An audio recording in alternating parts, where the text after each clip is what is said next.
Welcome to How to Live Slow, the podcast where we discuss slow living for the modern woman and help you design an intentionally slower family life.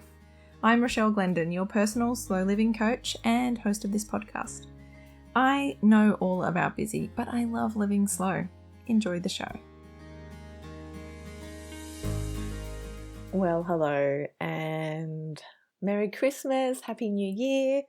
I love this time of year and I hope that you are finding ways of relaxing, chilling out and checking out and most importantly, connecting. Yeah, today is the very first episode of a fun series that I'm doing from today and through to the end of January. The podcast is weekly this January, and that's because I've got some fun episodes for you. This is the first episode in a series I'm doing called, well, it doesn't have a name, but it's basically a look at some alternative lifestyle options that you might like to consider. So this is, instead of setting New Year's resolutions that you're just never going to stick to, I've got some amazing episodes of ways that you might like to change your life or alternative options for living life that you may want to commit to over the longer term. And today we're talking to Stacey Cranich, who is the owner of the Social Hub. She has taught me all about social media, but more importantly, she has become a really good friend.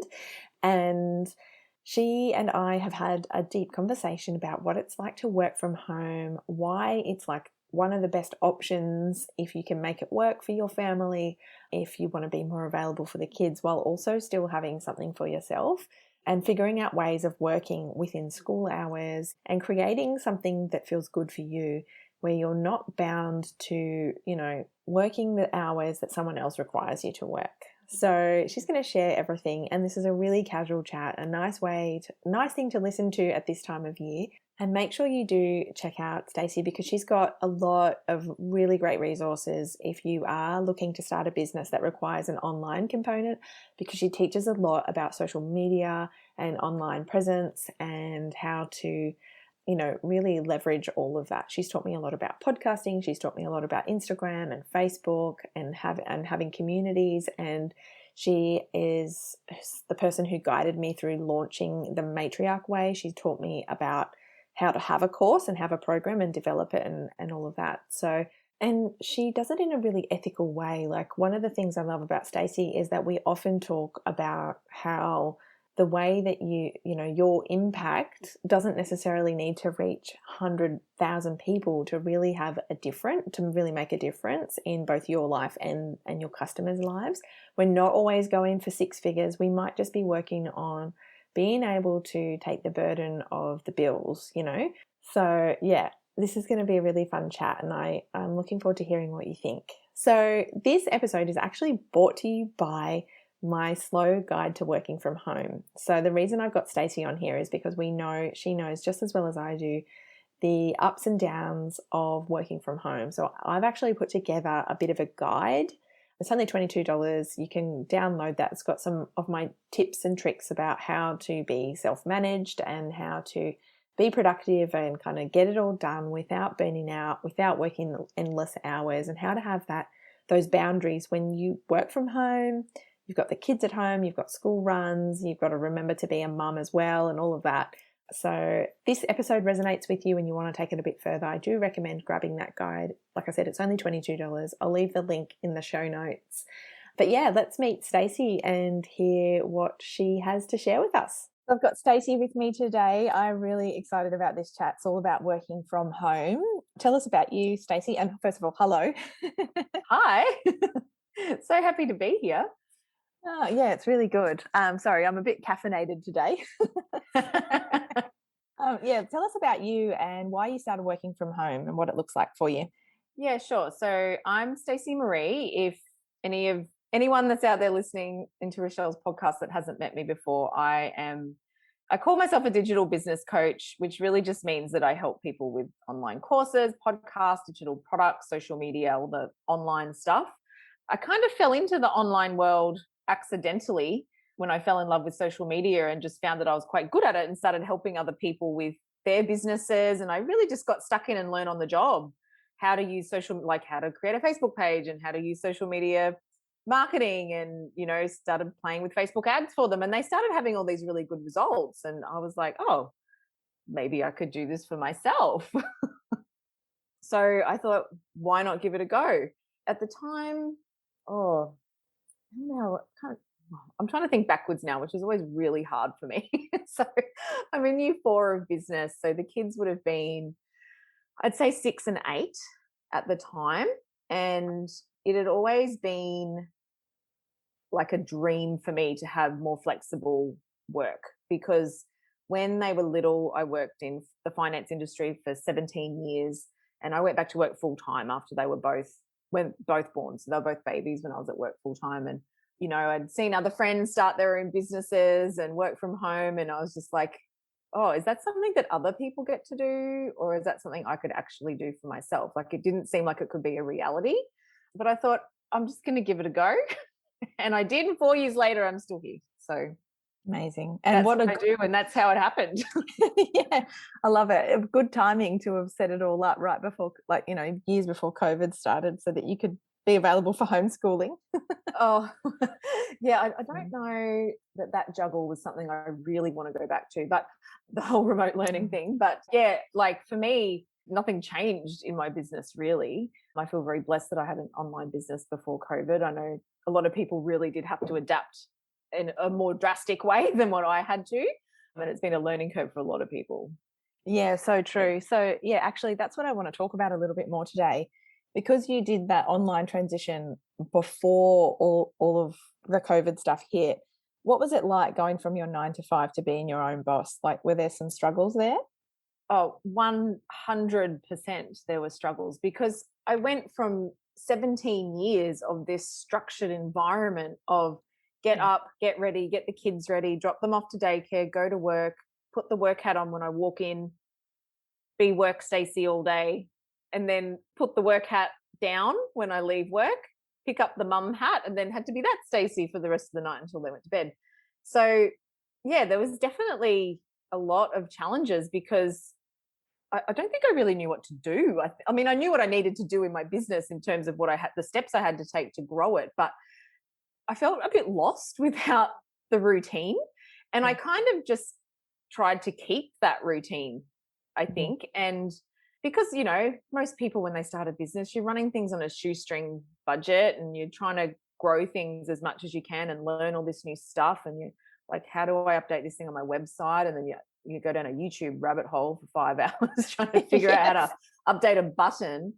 And, because it's on a shoestring, I hadn't outsourced all this stuff yet. So, I spent a lot of hours in that first 12 months working every minute the kids were at school. And, when they'd go to bed, I'd be working again when they went to bed. It's definitely not like that anymore. Like, I'm not upset or annoyed, and I don't regret the time I spent in that first 12 months either, because I learnt so much. And my kids were both at school, so I did have a lot of free time during the day, which mums with little children don't have. And so I don't regret that time at all, because it really did set me up to now in year 4. I work really 3 days a week, school hours, a bit of admin here and there on the other days, or a couple of phone calls and stuff. But yeah, it wasn't always like this. There was a road to get there. Yeah, it's a process. It's like an unlearning process of recreating working at home. Yeah, and I have often called myself a recovering workaholic, because it took me a couple of years to unlearn that I don't have to do that I can take life at my own pace, and I can book in a lunch with a girlfriend, or take the afternoon off or the school holidays off in entirety, which I didn't do for the first couple of years, and now I do all the time, spend with the kids. So yeah, it was definitely a big unlearning, because I just really threw myself into my business, and I'd forget to eat lunch, and just definitely a very big lack of self-care and an adjustment to full structure to me being able to plan my days. Yeah, I totally know what you mean. I had the same experience. It's like a weird thing of like, how did I manage everything and work full time? Because I currently don't have any time, but also at the same time, I've got so much time, I can't seem to get any traction because you don't have anyone outside of you to be accountable to. So suddenly you're like, I can just do everything. So nothing really happens. Oh, It's a weird kind of continuum, isn't it? I would say I do less housework in the last 4 years since I've been working from home than I did before, because I would rather be spending my time either with my children or on an income producing activity, because Yeah. it's not a standard paycheck that you get when you work for yourself either. So there's that adjustment too. So yeah, like cleaning the bath just doesn't really cut it for me when I've got those two other things I could be doing with my time. But I've got a cleaner now, so that definitely makes it easier. Yeah, good. Yeah, a cleaner definitely helps. And you've got to get over the guilt of like, well, I should be able to do it because I'm working from home, Yeah, and realize like, yeah, like you said, it's that income producing stuff. You've got to do it. Otherwise, no one else is going to pay you. Yeah. yeah, yeah, definitely. So what were some of your tips then from shifting out of like that, I've got to work 8 hours, I've got to be at my desk because that's like my job, to like being your own boss and getting it done so you can get on with your day and being like quite productive so you can get on with it? Yeah, well, I know some people, when they make the transition, they Mm, find that they never have time to do work mm, because they fill their day with the housework or the bits and pieces or the grocery shopping that needs to be done. And, so because they're not like at somewhere where a boss is looking at you for 8 hours a day. yeah. I was the complete opposite. I became like probably the worst boss I've ever had in the first 12 months. Because Mm, I literally just, that's all I did for the first 12 months was just work, work, work. So, but I know it's probably 50-50. People do what I did, and some people then or go the other way where they struggle to find time to work because they're getting distracted by all the other things. yeah. So it really was that unlearning for me. So after that first kind of 12 months or so where I just went, I can't continue like this anymore. It's not healthy for me. This isn't what I got into having a business to live this lifestyle. I got into it to be available for the kids and to have more time for myself. And I'm not doing that. So I started to, prioritize things that were non negotiables for me, like going for a walk every day. And, that means that I don't really open my laptop till 10 o'clock in the morning. And I'm okay with that. But if I have to do something earlier, of course I'm going to do that. And yeah, so I had to more prioritize myself. But in turn, I actually get more done because I have prioritized myself. And because I prioritize the kids in the afternoon and I prioritize family times on the weekends and prioritize the things I need to do. And I have an admin day, so I can go out for lunch with my friends if I need to, or my husband if he's got the day off. It means that when I'm sitting down to work, it's dedicated time. It's not just 20 minutes here, half an hour there. Let's see how much we can do. It's like, right, I've got 2 hours. These are the things I need to do. And these are the things that aren't that important. Amazing. Yeah. So it's like automatically like that time blocking, like, and what do they say? You stretch a task to fit the amount of time. So it's like giving yourself these fixed amounts of time to, that's when you're going to focus and you just get it done. Yeah. Yeah. I think that's a good evolution. And it depends. I think you're right. It depends on why and how you start your business. Like if you were to start your business to avoid going back to work after maternity leave, you might struggle to get back into that momentum. Yeah. Or if you didn't really like your job and found it really unchallenging, so you were just at your desk and you just had to be there to answer phones or whatever, depending on what you were doing, and you were like avoiding work like the plague when you were there, it might be really hard to be personally motivated and productive Yeah. when you're doing it yourself, because you've got that mentality of like, it's 8 hours, I've got to be here. But for someone like you who started your business when the kids are a bit older and you've got that capacity, and you started it based around knowing you had to make it work, it wasn't just a side hustle sort of thing, I think that that's a good way to motivate. And that's to say, like, I don't think that working from home or having your own business is for everybody. No, I don't think it is either. And, Mm, there's definitely been times where I've questioned whether it was really for me. Sometimes I do miss, even still to this day, and I'm just being brutally honest, there's sometimes I do miss that I know what to expect in the routine. yeah. of going to a job and getting the exact amount of money you know you're going to get on your pay slip. Yes. Yeah. Like there's ebbs and flows in business for sure. And those times are very few and far between now. But, if you talk to any business owner, I can guarantee every single one of us has pulled up Seek at some point in time and checked out the positions vacant just to see. But we usually end up closing that tab because we realize that we don't really want to work as a casual worker in some other person's business. Yeah. Yeah, that's right. And you do get to a point where you're like, maybe a bit lonely. I kind of miss having colleagues. And then you're reminded, like, no, actually, it wasn't all that great. Like, I'll just see my friends. Yeah. Like, maybe I need to catch up with someone. I'm still really good friends with all the people I worked with. It wasn't a people thing. It was a boredom thing. And I'd done everything I really felt I could do or felt challenged enough to want to do in the finance industry. So, yeah, I don't miss the office politics because it's an office of one. So it's only me. I've got to only worry about my own politics. It's so funny. Yeah. So, well, from that point of view, then finding that balance, like, what do you do to socialize? Like, how do you get that access? You go out and have lunch with girlfriends and things. How's that been during COVID? Yeah. So, look, I mean, I love my business, right? So, working on my business doesn't feel like a chore to me, and often doesn't even feel like work. Like, I really do enjoy working in my business, but I also need other passions outside of that as well. Otherwise, it will consume me. It will become the only thing that I do, and it's not all of me. It's just one part of me. And I think sometimes when you become a business owner, that's probably the key to finding a bit of flow and balance. Is that, as soon as you start a business, you're just bombarded with all this stuff online about what you need to learn and what you need to do. And you're looking at all these people with these perfect pictures on Instagram and wondering why your life and business doesn't look like theirs with stuff.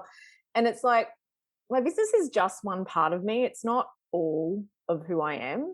And if I was working in a PAYE job, it would be exactly the same. Yes, my business is a big part of me, and a lot of it is really encapsulated in my mission in life and my vision for the future, but it is still only one part of me, and I need to water all those other parts of my garden, or I'm not going to be fulfilled. And those other parts of my garden are my family, my friendships, my girlfriends. And, as women, girlfriends are important. Like, I was listening to a podcast the other day, and they were saying, there's actual studies that show that women's friends fill a gap that they don't get from other relationships. So, it's important to me to water those relationships as well, and also water the relationship with myself, because us women are always giving to everybody else. And when you're in business, you give a lot more to a lot more people. So that's, I think, like, acknowledging watering your own garden, like your own relationship with yourself, is probably the biggest learning curve for me in the last 2 years, because I think I spent my whole life not doing that. Yeah, so true. I know they say, like, there's a few things in life that can really be a growth moment, and one of them is starting a business, and one of them is becoming a mother. So yeah, totally. And I've definitely found that business, and I love that you've got this business that kind of exists to further your personal goal. It's not just like, I'm going to create this business to make heaps of money. Like, and that's how I found keeping on course and keeping focused has been much easier since I've figured out what it is that I want to talk about and do and share. And luckily I get to do that, and it's a business as well. Yeah. So that's like almost like that work life. It's not even balance anymore. It's just finding space for all of it and all the parts of you. Yeah, definitely. And, I think it's important, we all write goals for what we want to achieve in our business and what we want our business to look like. But it's also important that we write down what we want our relationship with our children to look like, and what we want our relationship with our partner to look like, and what are the other things we want to invest in. And it doesn't mean to say that you need to have all these hobbies and sports and everything that you do. Like, the things I prioritize is going for a walk, going for a swim, reading books, listening to some podcasts, vegging on Netflix if that's what I feel like doing. Like, it's not a huge list of things, but it's things that fill my cup. Yeah, I think that's and really writing. important. Writing again. I've been writing again, so that's been nice too. Yes, I know. It's fun. We've been doing some writing together, haven't we? And Yes. it's fun. Yeah. Yeah, I think that finding flow and allowing, yeah, I mean, it's a beautiful way of living life. Yeah, being able to do all of those things. And I know we've talked a lot about wanting to simplify, and it's a big part. Do you want to talk Yeah. about that a little bit? Yeah, like simplifying your life is, I've never been like a materialistic person. And when I say materialistic, like, cars and things like that, they're great to have, but it's experiences are more what's always driven me is, Yeah. the memories that you create, not necessarily how fancy the car is that gets you there. So simplifying for me wasn't about things that I needed to get rid of, which Yeah. for some people I know when they simplify, it is. It's like, okay, maybe our house is too big. We don't need a house this big because it's too much responsibility to have a house this big. We could live this way instead, right? For me, simplifying my life was more, I would say, decluttering the things I have to do Yeah. and really making sure that the most important things were the priority and learning to say no. Yeah. Yeah. Having that So, white space in the diary, such yeah, a beautiful feeling. yeah. And no is not a word that I've been really ever comfortable saying, Yeah. for a very long time. So it's been good to get more comfortable with knowing those boundaries with myself as Yeah. well. Yeah, so true. So saying no, like, to yourself and to other people. I want such a people pleasing thing, isn't it? Yeah, totally. Yeah. Yeah. And, it's like, well, do I need to go to that event? No, I don't really need to go. I was invited, but I don't need to feel bad if I don't go.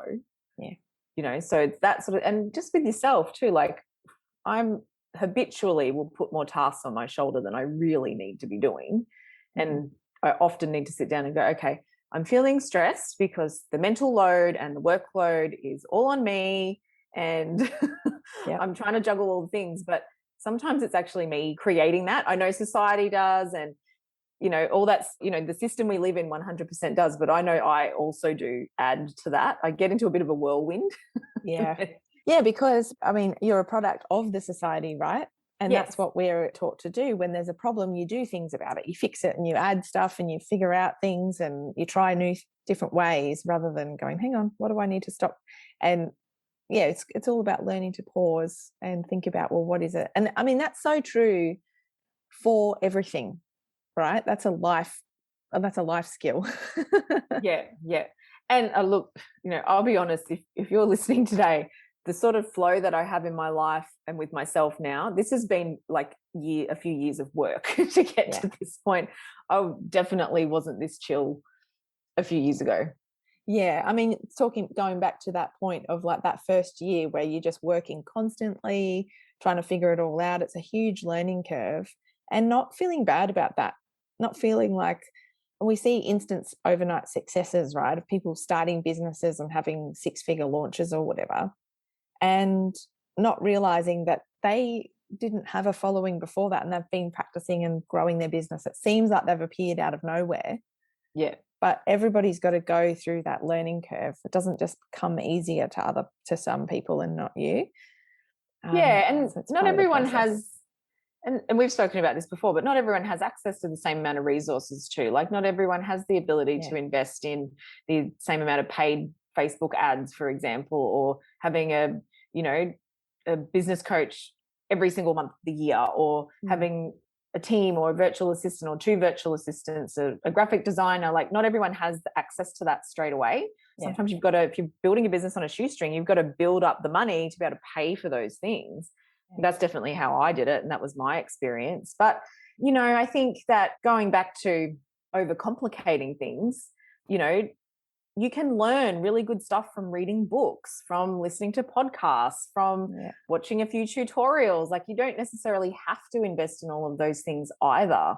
And I think we need to remove the stigma that you need to, sometimes I feel, overinvest in your business and yourself either to have a successful business. Like, you don't need to do those things. There's plenty of ways you can learn and grow without overinvesting in money and time. of your own, those the two biggest resources that you have available to you when you're growing a business. Yeah, such a good point. So I would love to finish on, since one final question that I'm probably going to put you on the spot, but I love being put on the spot. Since starting your business and working from home, and the girls are getting a little bit older now, ultimately, what's been like the best benefit for them? Like, how have you seen a change in them and your family dynamic? Oh, yeah, 100%. So, like I said, I went back to work full time.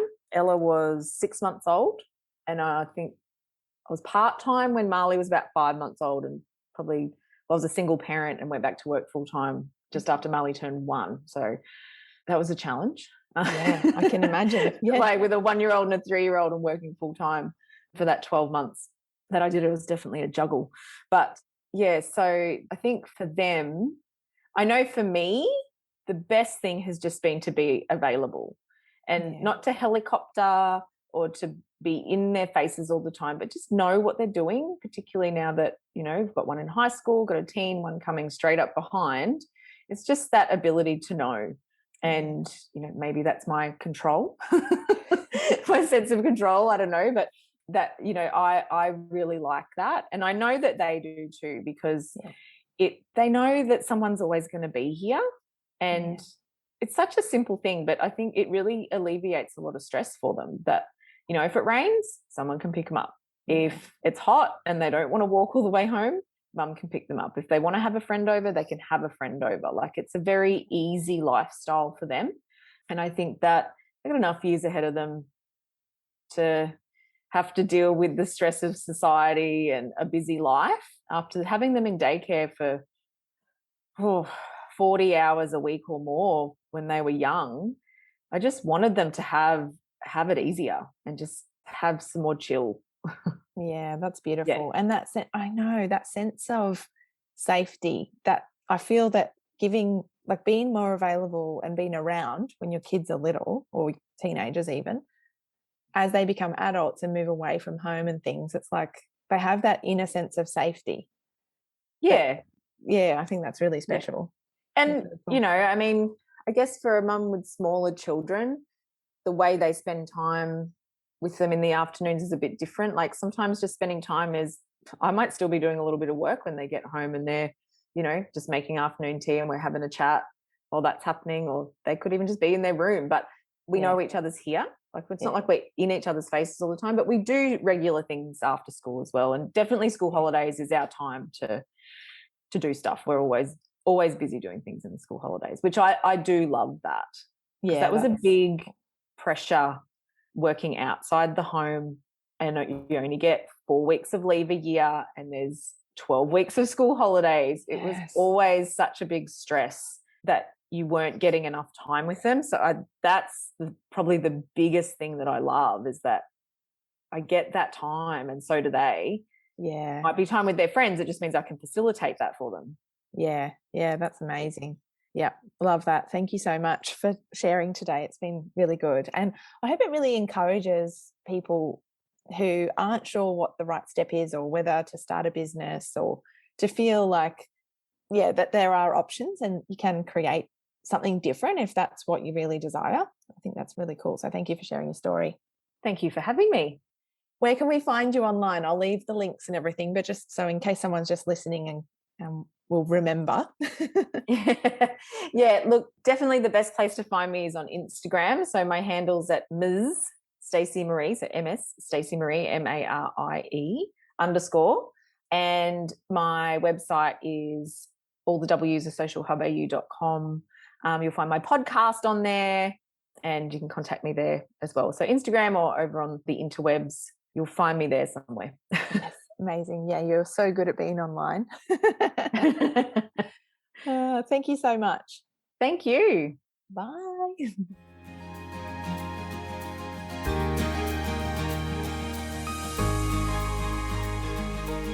That's it for another episode. Thank you so much for joining me today. If you'd like to connect further, the show notes from today's episode, including all the social links and free resources, are over on my website, howtoliveslow.com/podcast.